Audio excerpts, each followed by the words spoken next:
Time-traveling genius, Alexander Hartigan, the time machine. Love makes people do crazy things, including creating a time machine to travel to the past and prevent your fiancé from being murdered. Alexander, nothing will ever change what happened. No, you're wrong. Because I will change it. Aside from the obvious impressiveness of building a time machine, building one at the turn of the 20th century, when technology was in its primitive stages, is almost unfathomable. A steampunk time machine does look rather sharp, however.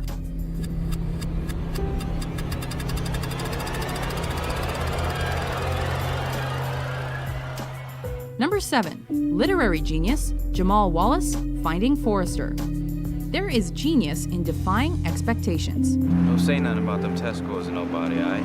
Don't worry about that. I'm your brother, dog. Whatever me and you discuss, that's gonna stay between me and you. For a hardscrabble kid from the inner city, being a literary prodigy is almost unheard of. And writing 5,000 words overnight on command is almost miraculous. At least according to most college students. While everyone is expecting him to excel in basketball, this whiz kid banks left and stuns them with his innate talent with words. But have you considered that he might just be that good? It's almost poetic. Not this good. Blessed with incredible reasoning skills that border on the improbable. When the cops can't crack a case, this simultaneously smarmy and dapper gentleman, accompanied by his loyal bestie Watson, show up and show out. Always nice to see you, Watson. Holmes makes solving complicated cases look like a breeze, when most of us can't. Number 5. Good time genius, Chris Knight, real genius. You are Chris Knight, aren't you? I hope so. I'm wearing his underwear.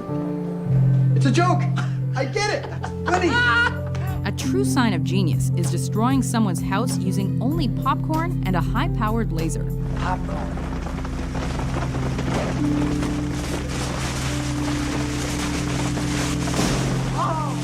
Back when the CIA was apparently commissioning mega death weapons from child prodigies, one stood supreme amongst them. As the leader of the Genius Brigade, Knight manages to make the most of his intellectual acumen, choosing to pack as much fun as possible into his college experience. This is ice. This is what happens to water when it gets too cold. This is Ken. This is what happens to people when they get too sexually frustrated. With great brain power comes great pranking ability. We're all just a bunch of degenerates. We are. What about that time I found you naked with that bowl of Jell-O? You did not. This is true. I was hot and I was hungry, okay? Number 4. Low-key genius, Will Hunting, Good Will Hunting. He's like a genius or whatever. It's no big deal. Or at least he doesn't seem to care. You know, maybe you wish you hadn't said that, but you know, it's such a serious thing that you can't take it back, and now I'm stuck in California. Someone doesn't really want to be with me, just wish they had a take back. A janitor. With some therapy and some introspection, he eventually realizes his potential and decides that true love is what motivates him in the end. If the professor calls about that job, just tell him, sorry. I had to go see about a girl. Well. Son of a bitch. He stole my line. Number 3. Savant genius, Raymond Babbitt, Rain Man. How much is 4,343 times 1,234? 5359262. He's a genius, right? His ability to recall information is staggering. How'd you do that? I don't know. You memorized the whole book? No. You start from the beginning? Yeah. How far did you get? G. G? G. Godsing. William Marshall Godsing. You memorized G. Yeah, G. As an autistic savant, he possesses genius-level skills that scientists don't yet truly understand. And though his brother attempts to capitalize on his talents with a trip to Vegas, Please don't touch the cards. Eat my own queen, Ray. There's lots of it. There's lots of it? Lots and lots of it. Hold on here for a second. we have to admit that we like the cut of Raymond's jib in a camel-colored suit. Not to mention, we think a cross-country road trip with him would be a blast. I gotta get to Los Angeles. I should have been there this afternoon. My business needs me. I gotta make up some time. Definitely watch TV, but you have to be in bed at 11, lights out. Forget it. Uh-oh, 19 minutes to 11. What the world needs now is love, sweet love. Number 2, child genius, Fred Tate, little Man Tate. You were playing backwards again, weren't you, kid? stupid song, Dee Dee. While most of us were probably setting Lego traps for our siblings or twisting the heads off dolls, this child prodigy was studying university-level quantum physics. The name of this class is Phys 105, Quantum Physics, not physical education. At 7, his unparalleled intellect often has him upstaging other whiz kids at a special school for the super smart.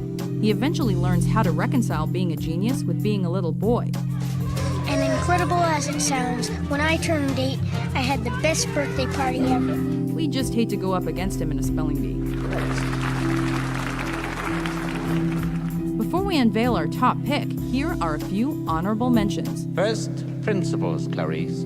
Simplicity. Read Marcus Aurelius. Of each particular thing, ask, what is it in itself? What is its nature? They got some contest at school, this writing thing. You ever enter one of those? Writing contest? Yeah. Once. A long time ago. Did you win? Of course I won. Like money or something? The Pulitzer. I wasn't high, wasn't wired, just clear. I knew what I needed to do and how to do it.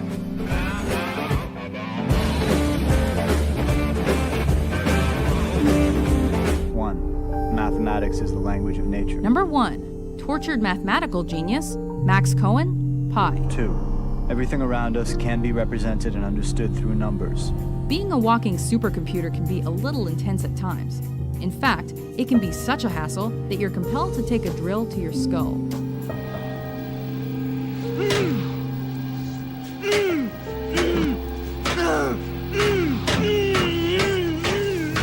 Or that's the impression we get from this tormented genius, whose mental acuity has him fighting off greedy Wall Street types and religious zealots looking for theological answers. Max, you have to give us the number. What is it?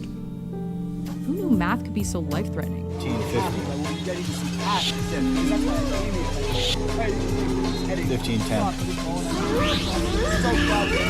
1655. Do you agree with